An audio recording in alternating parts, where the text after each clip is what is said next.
வணக்கம் மக்களே. ப்ராபபிலிட்டி நிகழ்தகவுல உள்ள பார்ட் 11 வீடியோ தான் பார்க்க போறோம். ஆல்மோஸ்ட் லாஸ்ட் பார்ட் வீடியோக்கு வந்துட்டோம். சரிங்களா?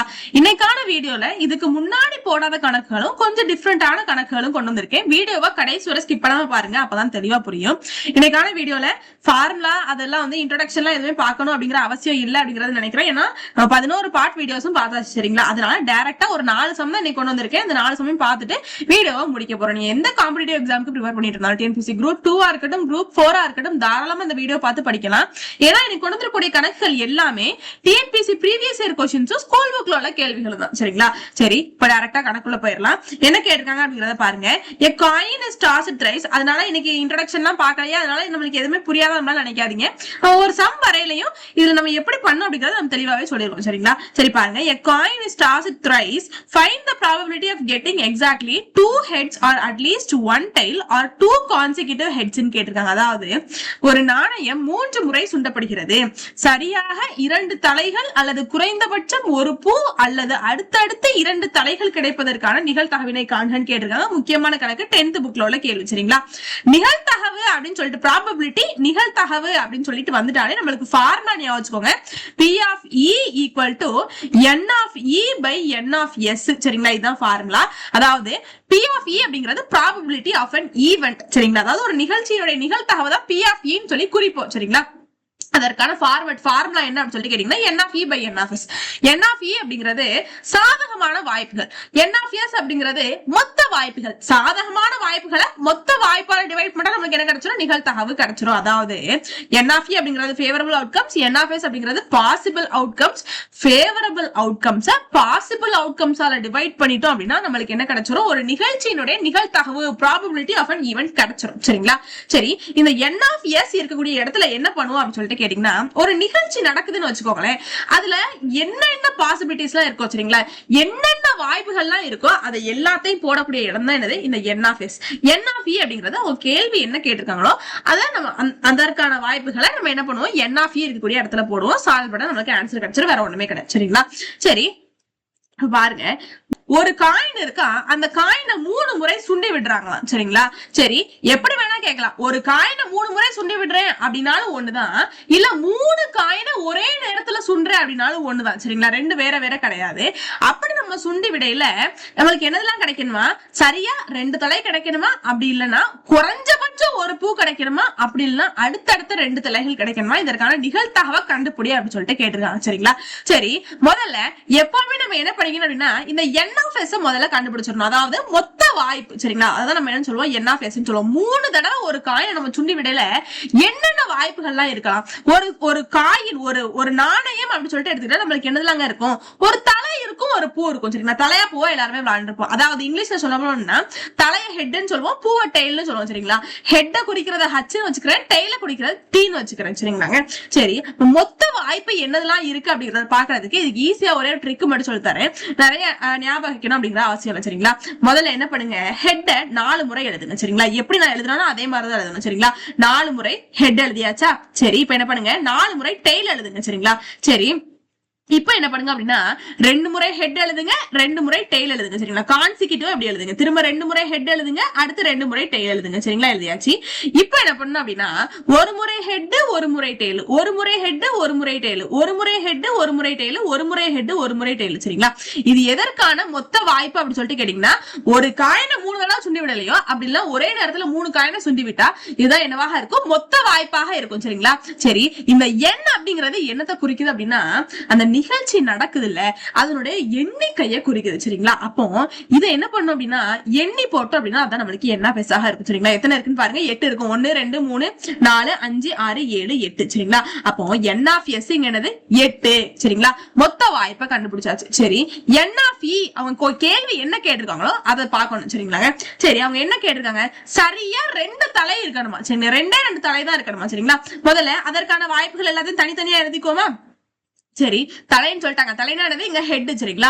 இங்க 2 தலை இருக்கா? கிடையவே கிடையாது. இங்க 3 தலைகள் இருக்குதுங்க. சரிங்களா? N of E தான் நம்ம ஃபுல்லா இப்ப எழுத போறோம். சரிங்களாங்க? சரி, அப்போ இங்க 3 தலை இருக்கு, இது எடுக்க முடியாது. இங்க சரியா 2 தலை தான் இருக்கு, அப்போ இதை 2 தான் எடுத்துக்கலாம் இல்லையா? ஹச் ஹச் டி இந்த வாய்ப்பு ஒண்ணு எடுத்துக்கலாம். சரி, இங்கேயும் சரியா 2 தலை தான் இருக்கு, ஹச் டி ஹச் இல்லையா? அப்ப இந்த வாய்ப்பையும் ஒண்ணு எடுத்துக்கலாம். அடுத்து பாருங்க, இங்க ரெண்டுமே என்னவாக இருக்கு? பூவாக இருக்கு சரிங்களா? அப்ப இதை எடுக்க முடியாது. இங்க 2 தலைகள் இருக்கு, அதனால இதை எடுத்துக்கலாம். T H H. சரி, அடுத்து பாருங்க, வேற எதுலயாச்சும் 2 தலை இருக்கா? இதுல 2 பூ இருக்கு, இதுல ஒரு பூ, சரிங்க, இதுல 2 பூ இருக்கு, இதுல 3மே பூவாகத்தான் இருக்கு, அதனால வேற ஒன்னதான் எடுக்க முடியாது சரிங்களா? அப்போ 2 தலைகள் விழுவதற்கான வாய்ப்புகள் மொத்தம் 3 இருக்கு சரிங்களாங்க? சரி, இது இருந்துட்டு போட்டோம். இப்ப என்ன பண்ணிருக்காங்க? அல்லது ஆர் அப்படி சொல்லிட்டு கொடுத்திருக்காங்க சரிங்களா? சரி, இருந்துட்டு போட்டு இந்த ஆர் அப்படி எழுதிக்கோங்க. அல்லதுனா ஆர் அப்படின்னாலும் ஒண்ணுதான் சரிங்களா? சரி, அட்லீஸ்ட் 1 டெய்ல் அப்படின்னு சொல்லிருக்காங்க சரிங்களா?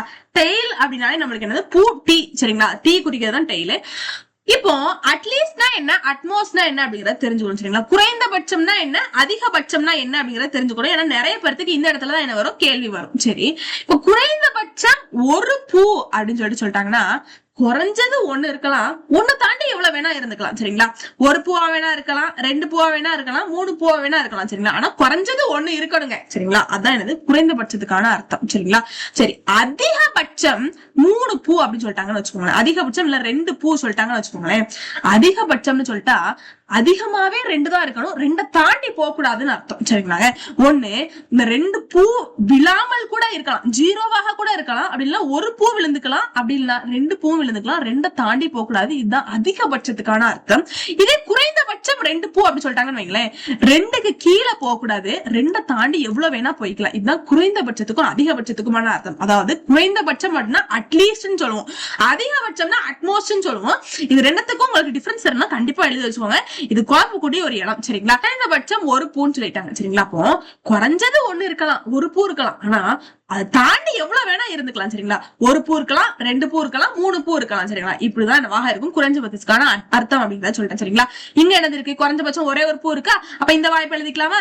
இந்த வாய்ப்பை எடுக்கவே முடியாது, ஏன்னா நம்மளுக்கு எதுவுமே பூவாக இல்லவே இல்ல சரிங்களா? அதாவது 1க்கு மேற்பட்டதாக போகலாம், 1க்கு கீழே போகக்கூடாது. அப்ப இந்த வாய்ப்பை எடுக்கவே கூடாது, ஏன்னா இதுல எல்லாமே தலையாக இருக்கு சரிங்களா? அப்ப இந்த வாய்ப்பை எழுதிக்கிட்டுமா? ஹச் ஹச் டி ஒரு வாய்ப்பு. அடுத்த வாய்ப்பை எழுதிக்கலாம், ஏன்னா அதுல ஒரே ஒரு பூ இருக்கு, ஹச் டி ஹச் அப்படிங்கிற வாய்ப்பை எழுதிட்டேன். அடுத்துல 2 பூ இருக்கு சரிங்களா? அதை நம்ம எழுதிக்கலாம், ஏன்னா குறைஞ்சபட்சம் நம்மளுக்கு ஒரு பூ இல்லையா? அப்ப ஹச் ஹச் டிங்கிற வாய்ப்பை எழுதிக்கலாம். இங்க டி ஹச் ஹச் அப்படிங்கிற வாய்ப்பை எழுதிக்கலாம், ஏன்னா ஒரே ஒரு பூ தான் இருக்கு. அடுத்து என்னது இருக்கு? டி ஹச் டி இருக்கு, 2 பூ இருக்கு, அந்த வாய்ப்பை நம்ம எடுத்துக்கலாம், ஏன்னா குறைஞ்சபட்சம் ஒரு பூ. அடுத்து 2 பூ இருக்கு, அதையும் நம்ம எடுத்துக்கலாம். அடுத்து 3 பூ இருக்கு, அதையும் நம்ம எழுதிக்கலாம் சரிங்களா? சரி, இதற்கான வாய்ப்பு தான் எழுதியாச்சு. அல்லது இன்னொன்னு கொடுத்துருக்காங்க. கேள்வி என்ன கேட்டிருக்காங்கன்னு பாருங்க. அடுத்தடுத்து 2 தலை விளையாடுமா சரிங்களா? இப்ப பாருங்களேன், ஃபார் எக்ஸாம்பிளுக்கு ஹைச் ஹைச் டி சரிங்களா? தலைனா ஹெட் இல்லையா? இப்படி அடுத்தடுத்து 2 தலை விழணுமா? எப்படி விழக்கூடாதா? இப்படி இருக்குன்னு வச்சுக்கோங்க, ஹச் டி ஹச் இப்படி இருக்குன்னு வச்சுக்கோங்க, இதை எடுக்க கூடாது சரிங்களா? ஏன்னா அடுத்தடுத்து நம்மளுக்கு தலை விழல சரிங்களா? ஒரு தலை விழுந்திருக்கு, அடுத்த ஒரு பூ விழுந்திருக்கு, அடுத்த ஒரு தலை விழுந்திருக்கு, இப்படிப்பட்ட வாய்ப்புகள் எடுக்க கூடாது அப்படிங்கிறத சொல்லியிருக்காங்க சரிங்களா? பாருங்க, இதுல 3மே ஹெட்டா இருக்கு, அடுத்தடுத்து தலைகள் விழுந்திருக்கு இல்லையா? அப்ப இந்த வாய்ப்பு எழுதிக்கலாம் சரிங்களா? அப்ப ஹச் ஹச் ஹச் அப்படிங்கிற இந்த வாய்ப்பு எழுதியாச்சு. வேற என்னதெல்லாம் இருக்குன்னு பாருங்க. ஹச் ஹச் டி அப்படிங்கிற வாய்ப்பு எழுதிக்கலாம். இதை எழுத முடியாதுன்னு சொல்லிட்டேன். இதை எழுத முடியாது, என்ன இதுல ஒரே ஒரு தலை மட்டும் தான் இருக்கு, நம்மளுக்கு 2 தலை தேவை. இங்க டி ஹச் ஹச் அப்படிங்கிற இந்த வாய்ப்பை எழுதிக்கலாம் சரிங்களா? அப்ப இந்த 2 வாய்ப்பை எழுதிக்கிட்டோம். முதல்ல ஹச் ஹச் டி எழுதியாச்சு, டி ஹச் ஹச் எழுதியாச்சு. வேற எதையுமே எழுதவே முடியாது, நீங்க வேணா பாத்துக்கோங்களேன். இங்க பாருங்க, இங்க ஒரே ஒரு தலை தான் இருக்கு, இங்க ஒரே ஒரு தலை தான் இருக்கு, இங்க எல்லாமே பூவாகத்தான் இருக்கு சரிங்களா? அவ்வளவுதான். இப்ப என்ன பண்ணணும் அப்படின்னா, அல்லது அப்படின்னு சொல்லிட்டு கொடுத்திருக்காங்கல்ல, நம்ம ஏதாச்சும் ரிப்பீட் ஆயிருக்கான்னு பாக்கணும் சரிங்களா? அவங்க 3 கொடுத்திருந்தாங்க, கண்டிஷன் கொடுத்திருந்தாங்க, அவங்க கண்டிஷனுக்கு ஏத்த மாதிரி நம்ம எல்லாத்தையும் எழுதி வச்சுட்டோம் சரிங்களா? இப்போ அந்த 3 கண்டிஷன்ல ஏதாச்சும் ரிப்பீட் ஆகுதான்னு பாக்கணும் சரிங்களா? அப்படி ரிப்பீட் ஆச்சு அப்படின்னா அதை ஒரே ஒரு முறை தான் கன்சிடர் பண்ணிக்கணும் சரிங்களாங்க? இப்ப பாருங்க, இந்த ஹச் ஹச் டி அப்படிங்கிறது இதுலயும் வந்திருக்கு, இதுலயும் வந்திருக்கு, இதுலயும் வந்திருக்கு சரிங்களா? 3 முறை வந்திருக்கு. அப்ப 3 நம்ம கன்சிடர் பண்ணக்கூடாது சரிங்களா? என்ன பண்ணிக்கணும்? மீதி 2 அடிச்சுட்டு ஒன்னே ஒண்ணு மட்டும் எடுத்துக்கணும் சரிங்களா? ரிப்பீட் ஆனதை எடுக்க கூடாதுங்க சரிங்களா? ரிப்பீட் ஆனது ஒரே ஒரு முறை தான் எடுக்கணும் சரிங்களா? இங்க ஹச் டி ஹச் அப்படிங்கிறது வந்துருச்சு, இங்கேயும் ஹச் டி ஹச்ங்கிறது வந்துருச்சு, 2 முறை வந்திருக்கா? அப்போ நம்ம 1 அடிச்சுட்டு ஒன்னே ஒண்ணு மட்டும் கன்சிடர் பண்ணிக்கணும் சரிங்களா? இங்க டி ஹச் ஹச் அப்படிங்கிறது வந்திருக்கு, இங்கேயும் டி ஹச் ஹச் அப்படிங்கிறது வந்திருக்கு, இங்கேயும் டி ஹச் ஹச் அப்படிங்கிறது 3 முறை வந்திருக்கு. அப்ப 2 இடத்தை அடிச்சுட்டு ஒன்னே ஒன்னா கன்சிடர் பண்ணிக்கணும் சரிங்களாங்க? இப்போ இதனுடைய எண்ணிக்கை எதெல்லாம் அடிக்காம இருக்கமோ அதனுடைய எண்ணிக்கையை மட்டும் எண்ணுங்க, அதுதான் என்னவாக இருக்கும்? என் ஆஃப் ஆக இருக்கும் எண்ணிக்கை சரிங்களா? அப்போ 1 2 3 4 5 6 7 8 சரிங்களா, மொத்தம் 8 தான். அப்போ n of e அப்படிங்கிறது 8, n of s அப்படிங்கிறது நம்மளுக்கு 8 தான். பாருங்க, நம்ம தான் ஃபர்ஸ்டே கண்டுபிடிச்சு சொல்லலையா? அப்போ இது ரெண்டுத்தையும் கேன்சல் பண்ணா என்ன வரும்? 8/8 அப்படிங்கிறது கொஸ்டின்ல ஆப்ஷன்ல இருந்துச்சு அப்படின்னா அந்த ஆன்சரை போட்டுக்கோங்க. இங்க நம்மளுக்கு ஆப்ஷன்ல 1 அப்படிங்கிற ஆன்சர் இருக்கு. ரெண்டுத்தையும் கேன்சல் பண்ணுங்க. 1/8 1/8 அப்போ 1 அப்படிங்கறது ஆன்சராக இருக்கும். ஆப்ஷன் டி தான் சரிங்களாங்க. சரி, அடுத்த கொஸ்டின் போயிடலாம். அடுத்த கொஸ்டின் கொஞ்சம் டிஃபரெண்டான கணக்கு, கொஞ்சம் ஈஸியான கணக்கு தான் சரிங்களா. இது ஏ பாருங்க, கொஞ்சம் பிரிண்டிங் மிஸ்டேக் ஆயிருச்சு, இதை மட்டும் பாத்துக்கோங்க. P of A bar சரிங்களா. If A is an event of random experiment such that P of A is to P of A bar equal to 7:15 and N of S equal to 640, then find N of A கேட்டிருக்காங்க. அதாவது ஒரு சமவாய்ப்பு சோதனையில் A என்ற ஒரு நிகழ்ச்சி P of A is to P of A bar equal to 17:15 மற்றும் N of S equal to 640 என்றவாறு கொடுக்கப்பட்டுள்ளது எனில் N of A வை காண்க அப்படின்னு சொல்லி கேட்டிருக்காங்க. முக்கியமான கணக்கு, 2022 TNPSC எக்ஸாம்ல கேட்கப்பட்ட கேள்வி சரிங்களா. இருந்துட்டு போட்டோம். அதாவது இந்த P of A னா என்ன, P of A பார்னா என்ன அப்படின்னு சொல்லிட்டு நீங்க கேட்கலாம் சரிங்களா. ஒரு நிகழ்ச்சியினுடைய நிகழ்தகவை P of A அப்படின்னு சொல்லிட்டு சொல்லுவோம் சரிங்களா. நம்ம குறிக்கிறது P of E அப்படின்னாலும் ஒரு நிகழ்ச்சியினுடைய நிகழ்தகவு தான், P of A அப்படின்னாலும் ஒரு நிகழ்ச்சியினுடைய நிகழ்தகவு தான் சரிங்களா. சரி, ஜஸ்ட் ஒரு பெயர் தான் கொடுத்திருக்கோம் சரிங்களா. நிகழ்ச்சியினுடைய நிகழ்தகவு P of A அப்படிங்கிறது சரிங்களா. ஒரு நிகழ்ச்சி நடக்காம இருக்கிறதுக்கான நிகழ்தகவு P of A பார்னு சொல்லுவோம் சரிங்களா. புரிஞ்சிருக்கும் நம்புறேன் சரிங்களாங்க. சரி, இது எல்லாத்தையும் கொடுத்துட்டு கடைசி அவங்க என்ன கேட்டிருக்காங்க அப்படின்னா N of A என்ன அப்படிங்கிற மாதிரி கேட்டிருக்காங்க சரிங்களாங்க. ஒன்னு நல்லா ஞாபகம் வச்சுக்கோங்க, இங்க நடக்கக்கூடிய அந்த நிகழ்ச்சிய என்னன்னு வச்சிருக்காங்கன்னா ஏன்னு வச்சிருக்காங்க சரிங்களா. P of Aன்னு வச்சிருக்காங்க. இங்க பாருங்க, மேல நம்ம ஃபார்முலா என்ன பார்த்தோம் அப்படின்னா P of E ன்னு பார்த்தோம். அதுதான் என்னது, ஒரு நிகழ்ச்சியினுடைய நிகழ்தகவு. E நம்ம ஈவென்ட்னு சொல்லுவோம் சரிங்களா. அந்த ஈவென்ட்டுக்கான பேரை தான் அந்த கொஸ்டின்ல என்ன கொடுத்திருக்காங்கன்னா ஏன்னு கொடுத்திருக்காங்க சரிங்களாங்க. சரி, இந்த ஃபார்முலா படி நம்ம அப்படியே எழுதுமா பாருங்க. P of A equal to N of A by N of S அப்படி சொல்லிட்டு தான் எழுதணும். மேல ஃபார்முலா என்ன எழுதணும்? P of E equal to N of E by N of S அப்படி சொல்லிட்டு எழுதணும். இங்க வேற ஒண்ணுமே இல்ல, இந்த E அப்படிங்கிற ஈவென்ட்டுக்கு பதிலா A அப்படிங்கிற மாதிரி பேர் கொடுத்திருக்காங்க, வேற ஒண்ணும் கிடையாது சரிங்களா. இந்த இடத்துல P of A அதாவது ஒரு நிகழ்ச்சி நடக்கிறதுக்கான நிகழ்தகவு இங்க 17 சொல்லிட்டேன், நடக்காமல் இருப்பதுக்கான நிகழ்தகவு 15 சொல்லிட்டேன் சரிங்களா. இங்க நம்ம P of A probability of an event மொத்த நிகழ்ச்சியை தான் நம்ம கண்டுபிடிக்க போறோம் இல்லையா. அதாவது அந்த ரேஷியோல இல்லாத மாதிரி வர மாதிரி நம்ம கண்டுபிடிக்கணும். அப்போ N of A இங்க நம்ம என்ன போடணும் அப்படின்னா நிகழ்ச்சி நடக்கிறதுக்கான நிகழ்தகவு போடணும் சரிங்களா. அப்போ இங்க நிகழ்ச்சி நடக்கிறதுக்கானது என்னது 17 divided by N of S இருக்கக்கூடிய இடத்துல மொத்த வாய்ப்பு போடணும் அப்படிங்கறத சொல்லிட்டேன் சரிங்களா. அப்போ ஒரு நிகழ்ச்சி நடக்கிறது பிளஸ் நடக்காமல் இருப்பது ரெண்டத்தையும் போடணும் சரிங்களா. ரெண்டத்தையும் கூட்டினா நம்மளுக்கு என்ன கிடைச்சிரும்னா N of S கிடைச்சிரும் சரிங்களாங்க. 17 பிளஸ் 15 நம்மளுக்கு எத்தனை? 32. அப்ப N of S என்ன அப்படின்னா 32 சரிங்களாங்க. சரி, இப்ப பாருங்க, அவங்க ஒரு க்ளூ கொடுத்திருக்காங்க N of S 640 அப்படின்னு சொல்லிட்டு சரிங்களா. அப்ப நம்ம என்ன பண்ணணும் அப்படின்னா ரெண்டு பக்கம் மேலையும் கீழே ஏதோ ஒரு காமனான ஒரு நம்பரால பெருக்கணும். அப்படி பெருக்கையில நம்மளுக்கு இந்த N of S இருக்கக்கூடிய இடத்துல என்ன வரணும்னா 600, அவங்க என்ன கொடுத்திருக்காங்க 640 கொடுத்திருக்காங்களா, அது வரணும் சரிங்களா. எதை பெருக்குனா நம்மளுக்கு 640 அப்படிங்கிறது வரும் பாருங்க. 32 கூட 20 பெருக்குங்க, நம்மளுக்கு 640 அப்படிங்கிறது கிடைக்கும் சரிங்களா. அப்ப என்ன பண்ணிக்கணும் அப்படின்னா மேலையும் கீழையும் 20ஆல பெருக்கணும் சரிங்களா. இதனால எந்த விதமான ஒரு வாய்ப்பும் மாற போறது கிடையாது சரிங்களா. இப்ப பாருங்க, 17 கூட 20 கூட்டினா 340 அப்படிங்கிறது வரும், 32 கூட 20 கூட்டினா 640 அப்படிங்கிறது வரும். அப்போ நம்மளுக்கு என்ன கேட்டிருந்தாங்க, N of A என்ன அப்படிங்கறத கேட்டிருந்தாங்க இல்லையா. அப்ப N of A னுடைய மதிப்பு மேல இருக்கிறது தான் 340 சரிங்களா. அதை தான் கண்டுபிடிச்சிருக்கோம். ஆப்ஷன்ல இருக்கான்னு பாருங்க, ஆப்ஷன் பி தான் சரிங்களா. Kamalam went to play a lucky draw contest. 135 tickets of the lucky draw were sold. If the probability of Kamalam winning is 1/9, then the number of tickets bought by Kamalam is அப்படி சொல்லிட்டு கேட்டிருக்காங்க. அதாவது இந்த இஸ்க்கு அப்புறம் இந்த 1/9 வரும். கொஞ்சம் spelling mistake ஆயிருச்சு, சாரிங்க, பிரிண்டிங் மிஸ்டேக் ஆயிருச்சு. கமலம் குலுக்கல் போட்டியில் கலந்து கொண்டால் அங்கு மொத்தம் 135 சீட்டுகள் விற்கப்பட்டன. கமலம் வெற்றி பெறுவதற்கான வாய்ப்பு 1/9 எனில் கமலம் வாங்கிய சீட்டுகளின் எண்ணிக்கையை காண்கன்னு கேட்டிருக்காங்க. 10th புக்ல உள்ள கேள்வி சரிங்களா. என்னெல்லாம் கொடுத்திருக்காங்களோ அதை அப்படியே எழுதிக்கலாம்.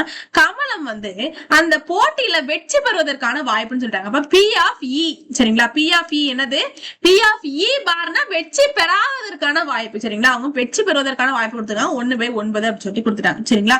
இருந்துட்டு போட்டோம். அப்போ இதுல 1/9 அப்படிங்கிற இருக்கிறதுல இது N of E கரெக்ட் தானே, சொல்றது கரெக்ட் தானே, மேலே பார்த்தோம். இது N of S சரிங்களா. சரி, இது எல்லாத்தையுமே கொடுத்துட்டாங்க. அவங்க என்ன கொடுத்துருக்காங்க அப்படின்னா கமலம் குலுக்கல் போட்டியில் கலந்து கொண்டால் அங்கு மொத்தம் எத்தனை இருந்திருக்கா? மொத்த சீட்டுகள் 135 இருந்திருக்கா. அதாவது NF சொல்றாங்க. மொத்த வாய்ப்புலதான் NF 135 சீட்டு இருந்திருக்கா. சரிங்களா? சரி, கமலம் வெற்றி பெறுவதற்கானதையும் கொடுத்துட்டாங்க. என்ன கேட்டிருக்காங்க அப்படின்னா, கமலம் வாங்கிய சீட்டுகளின் எண்ணிக்கை என்ன அப்படின்னு சொல்லிட்டு கேட்டிருக்காங்க. சரிங்களா? அதாவது NF அப்படிங்கறதுதான் கமலம் வாங்கினது. சரிங்களா? NF அப்படிங்கறதுதான் என்னது?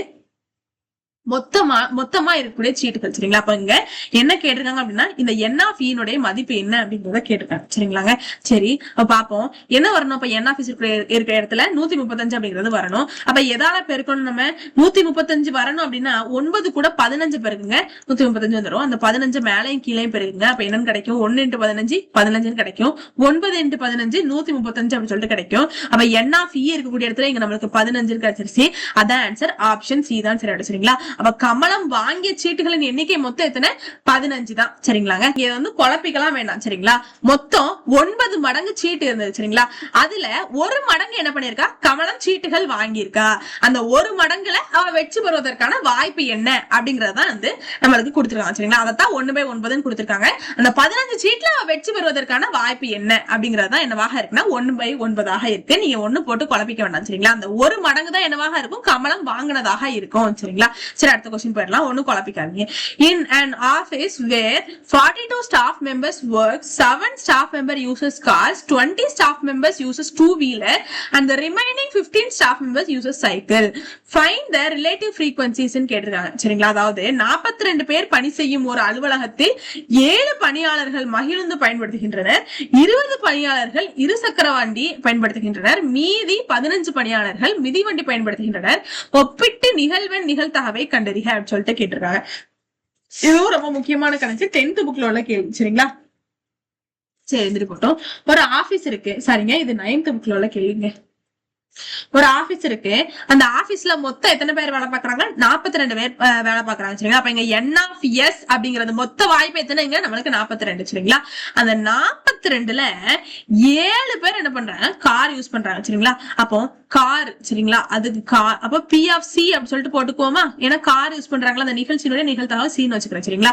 அப்ப கார் மொத்தம் எத்தனை பேர் யூஸ் பண்றாங்க? 7 பேர் யூஸ் பண்றாங்க. எத்தனை? 42 பேர்ல 7 பேர். மொத்த வாய்ப்பு கீழே 42 போட்டுக்கிட்டு கார் யூஸ் பண்ணவங்க மட்டும் 7 மேல போட்டுக்கிட்டேன். சரிங்களா? P(C) அப்படிங்கிறது 7/12 42. சரிங்களாங்க? சரி, அடுத்து என்ன பண்ணிருக்காங்க? இருசக்கர வாகனம். சரிங்களா? அதாவது டூ வீலர் டீம் கொடுத்துமா? P(T) எத்தனை பேர் யூஸ் பண்ணிருக்காங்க அப்படின்னா மொத்த வாய்ப்பு 42. அதுல 20 பேர் அந்த டூ வீலர் வந்து யூஸ் பண்ணிருக்காங்க. சரிங்களா? அடுத்து மிதிவண்டி சைக்கிள். சரிங்களா? சைக்கிள் CY போட்டுக்கிறேன். சைக்கிள் எத்தனை பேர் யூஸ் பண்ணிருக்காங்கன்னா 15 பேர். சரிங்களா? 42/15. அவங்க என்ன கேட்டாங்க கடைசியா? ஒப்பிட்டு நிகழ்வெண் நிகழ்தகவினை கண்டறிக அப்படின்னு சொல்லிட்டு கேட்டிருக்காங்க. ஒப்பிட்டு நிகழ்தகவனா என்ன பண்ணா இது எல்லாத்தையும் கூட்டிக்கோங்க. சரிங்களா? கூட்டினா என்ன கிடைக்கும் பாருங்க. 7/42 பிளஸ் 20/42 பிளஸ் 15/42. சரிங்களா? இது எல்லாத்தையும் கூட்டுங்க. இதை வந்து எதையுமே இதெல்லாம் கேன்சல் பண்ண முடிஞ்சாலும் கேன்சல் பண்ணாதீங்க. ஏன்னா நம்ம கூட்டையில டினாமினேட்டர் சேமா இருந்துச்சுன்னா நியூமரேட்டர்ல உள்ளதை என்ன பண்ணிக்கலாம்? டைரக்டா கூட்டிக்கலாம். அதாவது கீழே இருக்கிற டிவைடு கீழே இருக்கிற சேமா இருந்துச்சுன்னா மேல உள்ளதை டைரக்டா கூட்டிக்கலாம். அதனாலதான் என்ன பண்ணல, கேன்சல் பண்ண முடிஞ்சாலும் கேன்சல் பண்ண. சரிங்களா? அப்ப டிவைடு கீழே இருக்கிற 42 அப்படி போடுவாங்க. 7 + 20 27, 27 + 15 42. சரிங்களா? கேன்சல் பண்ணுங்க. ஒரு 42 42, இங்க ஒரு 42 42. அப்ப 1 அப்படிங்கறத ஆன்சர். Option D. இந்த வீடியோ உங்களுக்கு பிடிச்சிருக்கும் நம்புறேன். வெற்றியை நோக்கி உங்கள் பயணத்திற்கு என் வாழ்த்துக்கள். நன்றி, வணக்கம்.